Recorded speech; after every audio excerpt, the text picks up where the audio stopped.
Inilah betapa bobroknya hukum di negara kita. Mata Najwa waktu itu pernah ngeliput soal korban salah tangkap polisi. Disiksa anak-anak kecil 10 dan 12 tahun. Disiksa untuk mengaku membunuh sesuatu yang tidak mereka lakukan. Dan memang terbukti akhirnya mereka tidak membunuh. Tapi mereka sudah terlanjur di penjara, sudah putus sekolah.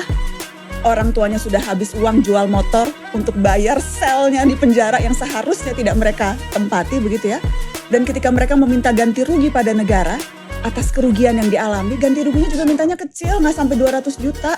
Padahal udah di penjara, udah disiksa, udah kehilangan masa depan.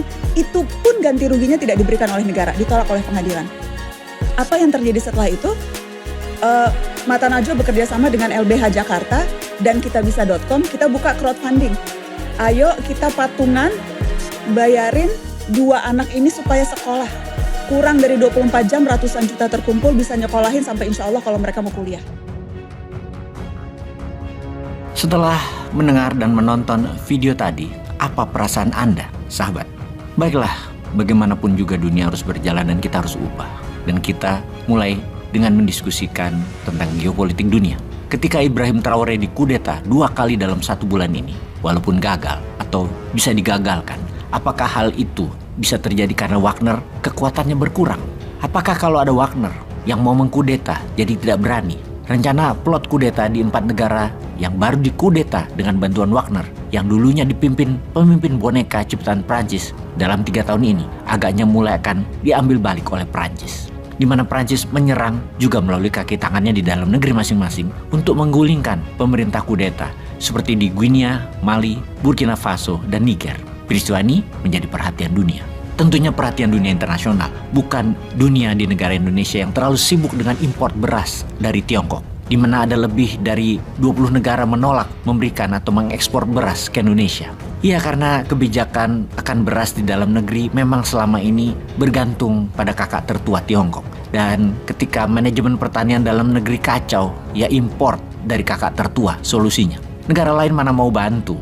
Orang sedang pada masa paceklik juga, sementara di Wakanda nggak punya grand design ketahanan pangan nasionalnya. Ya sudah, bergantung sama kakak tertua aja. Pastinya, kudeta gagal terhadap Ibrahim Traore di Burkina Faso nggak jadi terlalu diperdulikan di tanah air kita ini. Padahal banyak pelajaran yang bisa diambil dari peristiwa kudeta yang 2 kali dilakukan kepada Ibrahim Traore yang di belakangnya Prancis tersebut, walau gagal.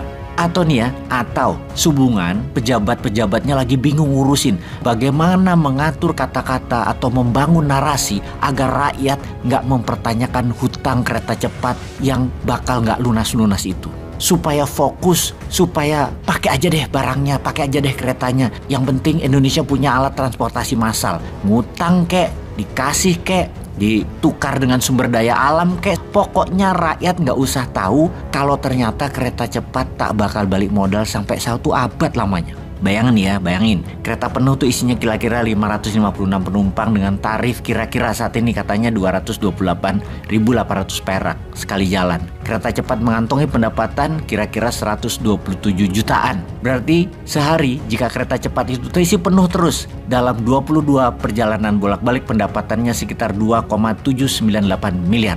Dengan asumsi kereta cepat terus beroperasi selama setahun, yakni 365 hari tanpa libur sehari pun, dan penumpangnya selalu penuh, total pendapatannya setahun 1,02 triliun rupiah. Hal ini belum dikurangi biaya operasional dan perawatan, gaji pegawai, dan lain sebagainya. Nggak usah, karena nanti itu nombok pakai APBN. Tenang, yang penting dagang aja. Jadi, untuk mencapai pendapatan 114,24 triliun rupiah, yaitu untuk balikin modalnya, kereta cepat Jakarta-Bandung harus beroperasi penuh terus-menerus selama setahun dengan penumpang penuh selama 112 tahun. Yang artinya kereta cepat Jakarta-Bandung butuh waktu balik modal lebih dari seabad. Nah, intinya rakyat tidak boleh tahu hal-hal seperti ini. Tenang. Rakyat lagi dicarikan narasi yang keren. Pokoknya nanti narasinya bikin silau, bikin rakyat terpesona. Bahkan untuk 5 tahun ke depan masih keren. Silau aja kita. Kembali ke Burkina Faso. Selain memang Wagner masih melindungi Traore, rakyat masih mencintai Ibrahim Traore. Ada kata Wagner ya. Apa benar Wagner melemah? Apa benar di Ukraina wilayah Bakhmut yang dimenangkan dengan gemilang oleh Prigozhin CS beberapa bulan yang lalu sekarang mulai diambil pelan-pelan oleh Ukraina kembali? Yang mana hal ini, mundurnya tentara Rusia di Ukraina, wilayah Bakhmut, kemudian Perancis di wilayah Wagner, mulai cawe-cawe di Afrika, semua ini membuat Putin gusar. Ukraina terus merangsek maju di Bahmut perlu tindakan segera, di mana juga 4 negara yang baru kudeta dari pimpinan boneka Prancis harus diperkuat lagi pengaruh Rusianya. Mengapa semua itu terjadi? Mengapa Ukraina wilayah Bahmut bisa perlahan diambil balik Ukraina? Mengapa Prancis bisa menggoyang lagi Afrika? Karena Rusia kehilangan pamor Wagner.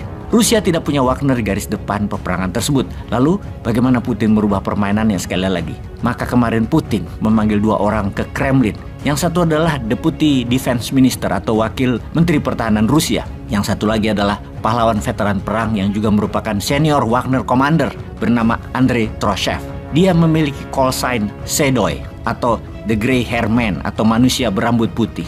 Andrei Troshev punya sejarah panjang pertempuran mulai dari Afghanistan, Suriah, Chad, Niger, Afrika hingga memimpin penaklukan Bahmut, Ukraina. Dan kemarin Putin menunjuk Andrei sebagai Chief in Command dari Wagner Group. Perintah kedua kepada Kementerian Pertahanan dari Putin adalah step away atau stay out dari Andrei Troshev way. Serahkan Bahmut kepada Wagner Group. Jadi mulai kemarin Wagner digunakan lagi. Wagner dilepas lagi, dimainkan lagi oleh Putin untuk Bahmut.